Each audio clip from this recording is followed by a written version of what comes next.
Hello again. Well, I've gotten started and I may prove tough to stop. Those who know me won't find that the least bit surprising. These videos may come along at a fairly fast clip, while I'm off work. You'd be surprised, though, how busy you can stay between doctor's visits and dealing with various insurers.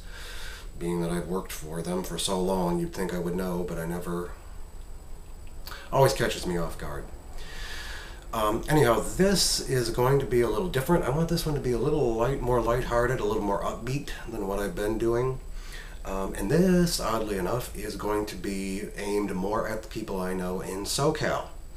Now, Midwesterners, though, I do want you to hold on, because you will have some valuable input on this. I decided I want to talk a little bit about snow. That's odd. You live in a place where you don't have snow, so why do you want to talk about it?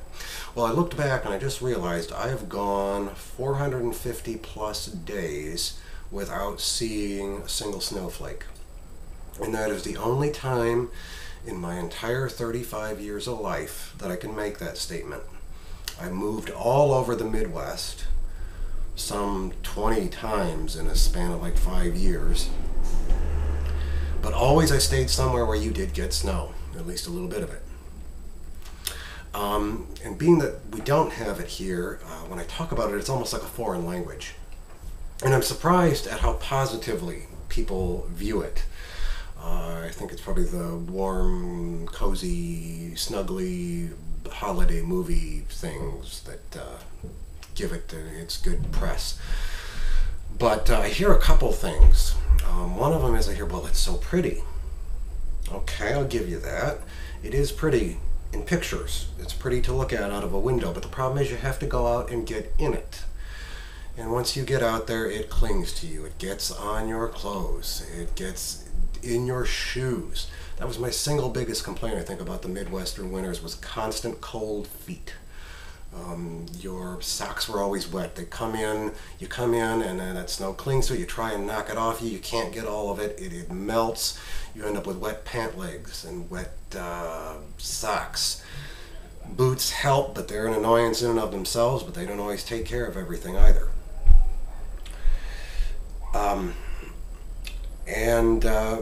Also, I hear a lot of well, another thing I wanted to say is you also can't keep it there. You end up tracking it into your house. You try to contain it, but it never works. You end up with it in your carpets. Everybody puts down rugs. It's never enough. You end up with it in the carpets. You can see usually where there's a trail that's gone through. If you have to burn wood, that's another mess. And the salt on the roads is another chapter in and of itself. The other thing that I hear is there's so many cool things you can do in the snow. And all right, I'll give you that. But the thing is, when you get done sledding, when you get done skiing, you come in, you put the snowmobile away, you put the skis away, but the snow stays out there, is the problem. And then you have to go play in it involuntarily. Besides slippery, it can occasionally make the roads unnavigable. If you are in a rural enough place, if you get up early enough and the snowplow hasn't gone through, you may have a road you can't get through, and you may try it and end up getting stuck. Well, and that's a joy. I can't tell you how many hours of my life I've spent pushing cars that got stuck in the snow. And I know anybody who's lived there a while will give a holler on that.